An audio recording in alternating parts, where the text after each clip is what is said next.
আওয়ামী লীগের সামসারা ডক্টর ইউনূসকে লন্ডনে যাইতে দেবে না, যাওয়ার পরে মানহানি করবে বলছে। ওখানে যাওয়ার পরে তারেক জিয়ার সঙ্গে হ্যান্ডশিপ করলো, মোলাকাত করলো, দেখা করলো, অনেক সুন্দর সময় কাটালো। কিন্তু তারেক জিয়াকে আমি অনেক ভালোবাসি, মন থেকে ভালোবাসি। কিন্তু কিন্তু কথা হলে কি, দল হিসেবে ভালোবাসি না, লোক হিসেবে ভালোবাসি।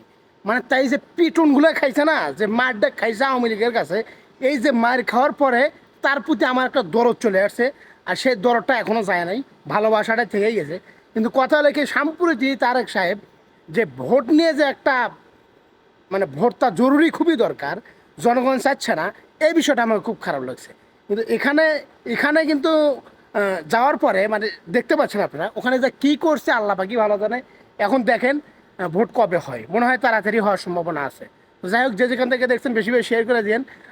বিএনপির নেতা যারা আছে, কর্মী যারা আছে, তাদেরকে আমি একটা কথাই বলি, ভাই তোমরা আওয়ামী লীগ সাইজো না। আওয়ামী লীগের যে পথ ছিল, যে রাস্তা ছিল, এই পথে তোমরা থাইকো না।